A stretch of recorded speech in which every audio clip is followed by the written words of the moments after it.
بسم اللہ الرحمن الرحیم۔ میرے عزیزو السلام علیکم۔ آج اپنی زندگی میں سے ایک واقعہ آپ کو سناتا ہوں۔ مقصد اس کا یہ ہے کہ اس سے کوئی سبق سیکھی جائے کہ انسان کی زندگی جو ہے یہ اپ ڈاؤن ہے، یہ اسٹرگل ہے، یہ مشقتیں ہیں، یہ تکلیف ہیں اور کبھی راحت ہے۔ اس لیے زندگی کی مختلف چیزوں سے گھبرانا نہیں، یہ آتی جاتی چیزیں ہیں، اور ہمیں بھی یہی ان سے مقابلہ ہوا۔ میں 20-21 سال کا تھا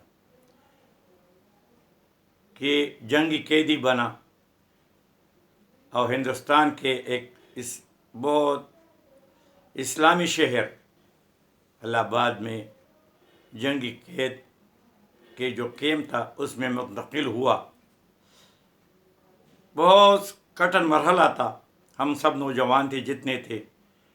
چھوٹے سے کیمپ میں 1000 1200 1300 افراد ہوتے تھے، بہت تنگ ہوتے تھے، لیٹرین کم تھے، باتھ روم کم تھے، زندگی کا کوئی بھروسہ نہیں، کتنا رہنا ہے، ہر آدمی پریشان تھا۔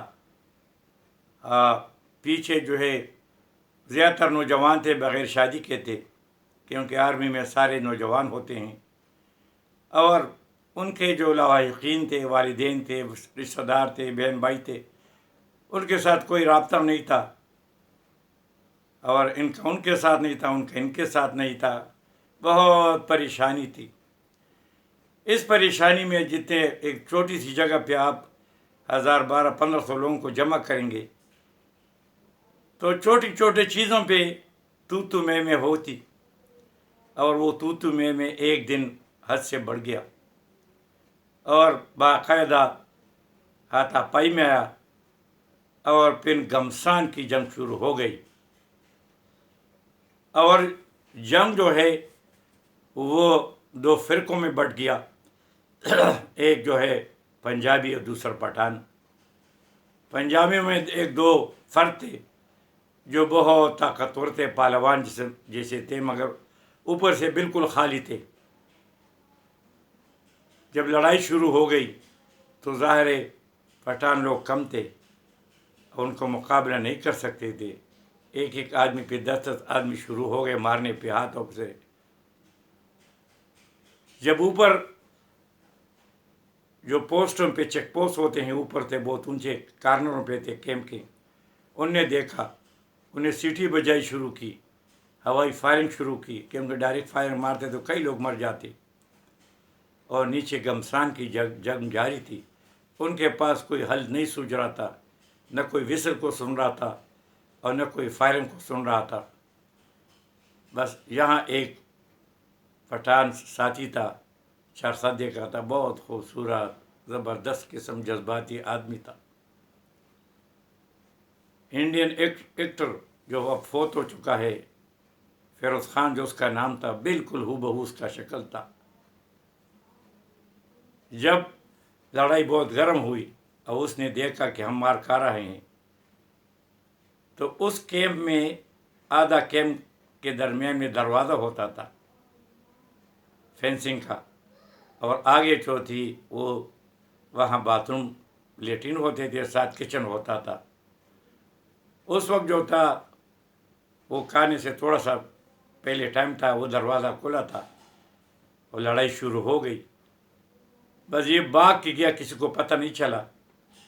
وہاں وہ سبزیاں مبزیاں کاٹنے والی جو تھی وہ چوری اٹھا کے لے آیا، اور جب قریب پہنچا کسی کو پتہ نہیں تھا، ظاہر ہے وہ جو کمزور لوگ تھے وہ نیچے تھے، جو طاقتور زیادہ تھے اوپر تھے۔ بس اس نے ایک کو چھری ماری، دوسرے کو ماری، جب تیسرے کو ماری، اور جب لوگوں نے خون دیکھا سب ایسے بھاگ گئے جیسے انسان ہی نہیں تھا، اور یہ درمیان میں کھڑا رہ گیا۔ جنگ ختم ہو گیا۔ آرمی بہت زیادہ آئی، کیونکہ ان کی زیادہ تر آرمی تو جو بارڈر پہ تھی، یہ وہی لوگ تھے جو تازہ بھرتی کیے گئے تھے اس کے لیے، یا وہ ریزرو جو گاؤں سے بلایا تھا، یہ وہی تھے، زیادہ ایکٹیو لوگ نہیں تھے۔ بہرحال وہ آ گئے، ایمبولینس سے آ گئی، اور جو زخمی تھے ان کو لے گئے۔ اس آدمی کو بھی لے گئے، اس وقت لڑکا تھا، اور وہ چونکہ اسپتال جب گئے تو وہ ان کی زخم اتنی نہیں تھی، خون تو زیادہ تھا مگر زخم اتنی نہیں تھی، اس لیے کہ وہ سبزی کی چوریاں تھیں، اور سبزی کی چوریاں جو ہوتی ہے اس کا نوک نہیں ہوتا، ظاہر ہے وہ ہندو ملک تھا، وہاں تو گوشت کوئی نہیں کاٹتا، صرف سبزیاں ہی کھاتے، چاول اور سبزیاں ہوتی تھی اور کوئی چیز نہیں تھا۔ اس کام سے وہ لڑائی تھم گئی، اور پھر 2-2.5 سال جتنا بھی کیمپ میں رہا، پھر کوئی لڑا نہیں۔ ان کو پتہ تھا کہ یہ جو ہے نا اگر لڑیں گے یہ چوریاں موریاں پھر کوئی انتظار نہیں کرتے، اور اس نے مسئلہ حل کیا۔ اور پھر جب ہم واپس آئے تو پاکستان میں جتنے بھی وہاں لوگوں نے جو کچھ بھی کیا تھا، وہ لڑے بھیڑے تھے، ہر جگہ یہ واقعات ہوئے تھے، ان کا مقدمہ ساتھ انہوں نے بھیج دیا۔ تو ایک دن یہ ہم پشاور میں تھے، یہ بھی ہمارے ساتھ تھے، تو اس کے پیچھے آرڈر آیا کہ بھئی آؤ فلاں جگہ تمہیں بلایا ہے، اور ہم نے کہا پتہ نہیں کیا ہے۔ جب یہ گیا وہاں، مطلب ایک کوٹ تھا وہ اپنے ایئر فورس کا، اس میں یہ پیش ہوا، بڑے بڑے افسر بیٹھے تھے، سب نے پوچھا بھائی کیا ہوا تھا، اس نے سارا ماجرا سنایا کہ اگر میں ایسا نہ کرتا تو بہت سے لوگ مر جاتے، میں نے ان کو اس طرح بچایا۔ وہ بہت خوش ہوئے، شاباش دی، کہا کہ بالکل جاؤ، تم نے جو کیا زبردست کام کیا۔ اور ابھی میں سب کو بتاتا ہوں، انڈیا کا بتاتا ہوں، دشمنوں کو بتاتا ہوں کہ جو بھی پاکستان کے بارے میں ایسا سوچے گا تو پھر ہمارا دماغ اس وقت پھر جاتا ہے، پھر ہم یہ نہیں دیکھتے کہ اس کا رزلٹ کیا ہوگا، اچھا ہوگا یا برا ہوگا۔ اس ضمن میں آپ کو میں چھوٹا سا واقعہ اسلام سے بھی سناتا ہوں۔ حضرت عمر علیوں کا زمانہ تھا، اور ان کی ایک جنگی لوگ توڑے سے چلے گئے روم کی طرف۔ اس وقت 2 بادشاہیاں بہت مضبوط تھی، ایک روم کی سلطنت، ایک ایران کی۔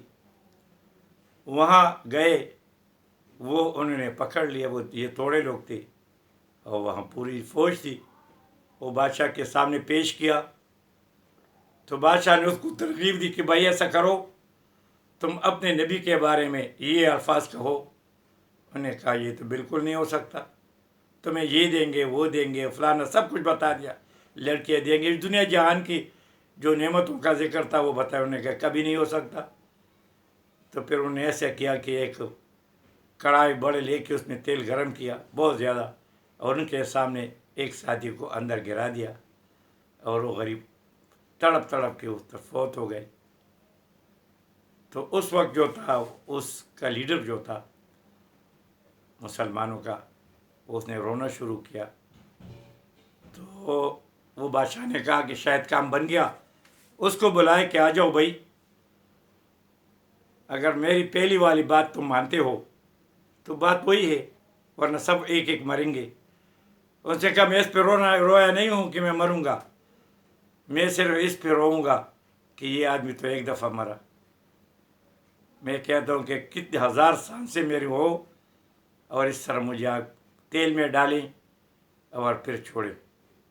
وہ حیران ہو گیا، اس نے کہا یہ باز آنے والی نہیں ہے، بجائے اس کے کم ان کو ماریں، ان کے ساتھ ایک ڈیل کرتے ہیں، چلو یہ کرو۔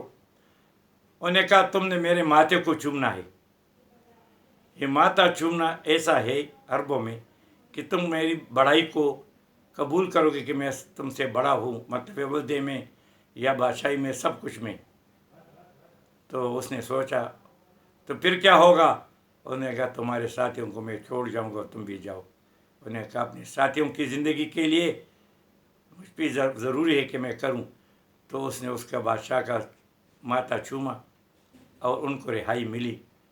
جب وہ مدینہ شریف آئے تو سارے بڑے پریشان تھے کہ ہم نے بڑا ظلم کیا، ہمیں ایک بادشاہ، دشمن بادشاہ، کافر بادشاہ کی بڑائی کو تسلیم کیا۔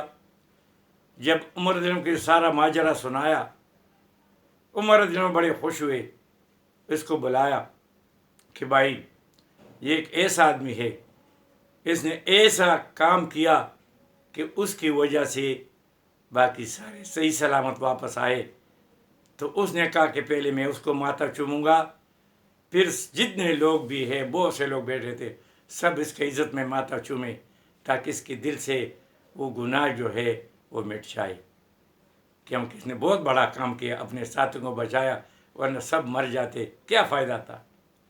تو پھر سب ساتھی وہ ایک ایک اٹھتے، پہلے عمر دنوں نے اس کا ماتھا چوما اور پھر سب نے چوما، تو وہ صحابی رضی اللہ عنہ جو تھے وہ بہت خوش ہوئے کہ میں نے کوئی غلط کام نہیں کیا، بلکہ میں اپنے ساتھ کے جو زندگی کے بارے میں جو فیصلہ کیا وہ اچھا تھا، اور یہی فیصلہ جو تھا وہ نوجوان نے کیا، وہ اپنے ساتھیوں کو بچایا، کم ساتھیوں کو بچایا، لڑائی سے بچایا، اوپر فائرنگ سے بچایا۔